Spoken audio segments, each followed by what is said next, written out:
ओम जय श्री हरि। जय हो माधव भगवान की। वैशाख मास का चतुर्थ दिन और चतुर्थ अध्याय। नारद जी बोले, हे राजन, जैसे रसों से दूध, दूध से दही और दही से घृत उत्तम है, ऐसे ही मासों में कार्तिक मास, कार्तिक से माघ तथा माघ से वैशाख मास अधिक है। इसमें धर्म करना बरगद की बराहे की तरह बढ़ता है। मेघ की संक्रांति में मधुसूदन भगवान का ध्यान तथा प्रातः काल स्नान कर विष्णु का पूजन करें और नीचे लिखे मंत्र से मधुसूदन भगवान की प्रार्थना करें। हे मधुसूदन देवाधिदेव, मैं वैशाख मेष की संक्रांति भर प्रातः काल स्नान करने की कामना करता हूँ। आप इसे निर्विघ्न पूर्ण कीजिए। फिर अर्घ्य देते हुए कहे, हे मधुसूदन, मैं आपको अर्घ्य देता हूँ, इसे भली भांति ग्रहण कीजिए। गंगादि नदी तीर्थ सब जलाशय मेरे दिए हुए अर्घ्य को प्रसन्नता से ग्रहण करो और मुझ पर प्रसन्न होकर यथोचित फल दीजिए। फिर वस्त्र पहनकर आहिक कर्मों को करें। फूलों से भगवान का पूजन करें।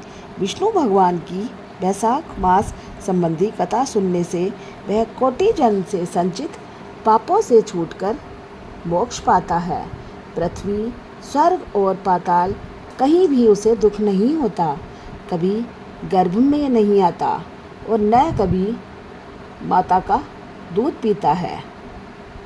वैशाख मास में जो तेल मलना, दिन में सोना, कांसे के बर्तन में भोजन, खाट पर सोना, घर में स्नान, निषिद्ध भोजन, दोबारा भोजन, रात्रि काल में भोजन करना और उत्तम उत्तम कथा नहीं सुनता, न किसी तीर्थ में जाकर स्नान करता, न दान देता, वह नरक में जाता है और चांडाल योनि को प्राप्त करता है। उसे कुत्ते की योनि 100 वर्ष तक प्राप्त होती है। फिर गधे व खच्चर की योनि प्राप्त कर नरकगामी होता है। 1000 ब्राह्मणों की हत्या का पाप किसी तरह दूर हो जाता है, परंतु वैशाख मास में स्नान आदि न करने से उसका पाप कभी दूर नहीं होता। वैशाख मास में नियम पूर्वक कमल के पत्तों पर भोजन करने से सब पापों से निवृत्त होकर विष्णु लोक मिलता है। वैशाख मास में दोपहर के समय मार्ग चलकर अपने घर पर आए हुए या थके हुए ब्राह्मणों को सुंदर आसन देकर जो उनके चरणों को दबाता है और चरणोदक को अपने मस्तक पर छिड़कता है, उसके सब बंधन कट जाते हैं। उसे गंगादि संपूर्ण तीर्थों में स्नान करने के बराबर फल निश्चय ही मिलता है। वैशाख मास में अन्न दान व जल दान न करने से पाप और दुख कभी दूर नहीं होते। प्रातःकाल सूर्य उदय होने पर सागर से मिलने वाली सप्तगंगा, जाह्नवी, बृहद्गंगा, कालिंदी, सरस्वती, कावेरी, नर्मदा और बेणी में स्नान करके विष्णु भगवान में मन लगाने से 7 जन्म के संचित पाप शीघ्र नष्ट हो जाते हैं। वैशाख के महीने में बावड़ी में स्नान करने या घर से अलग अप्राकृत गौ के चरण के रखने की जगह के समान जल भरा हो तो उसमें भी स्नान करने से हे राजन बड़े बड़े पाप दूर हो जाते हैं। जो कोई धन संपन्न हो अथवा दरिद्री या पराधीन हो, उसे जो वस्तु मिल जाए वह ब्राह्मण को दान देना उचित है। कंदमूल, फल, शाक, नमक, गुड़, बेर, पत्र, जल और छाछ जो वस्तु दान की जाएगी अपरिवर्तित होती जाएगी।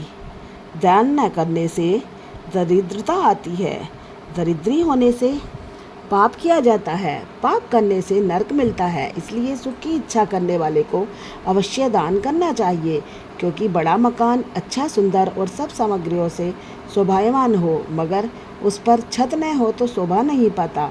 जैसे दया न होने पर सब गुण वृथा हैं, जैसे उत्तम साग भी बिना नमक के स्वादिष्ट नहीं लगता, जैसे कोई कुरूपवती स्त्री श्रृंगार होने पर भी अच्छी नहीं लगती, ऐसे ही वैशाख मास में जो धर्म कर्म या स्नान आदि नहीं करता, उसका किया सब प्रथा है।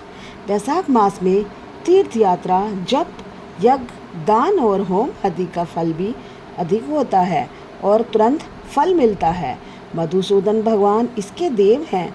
जिसने किसी प्रकार भी वैशाख मास में मधुसूदन भगवान का पूजन नहीं किया, वह मूढ़ बुद्धि शुकर की योनि में पाता है। जो तुलसी दल से वैशाख मास में मधुसूदन भगवान की पूजा करता है, वह सार्वभौम राजा हो कोटि जन तक अनेक सुख भोगता है और फिर अपने करोड़ कुलों को लेकर विष्णु की सायुज्य मुक्ति को पाता है। हे कृष्ण, आप हमेशा हम पर कृपा दृष्टि बनाए रखें। ओम जय श्री हरि। अध्याय 4 पूरा हुआ।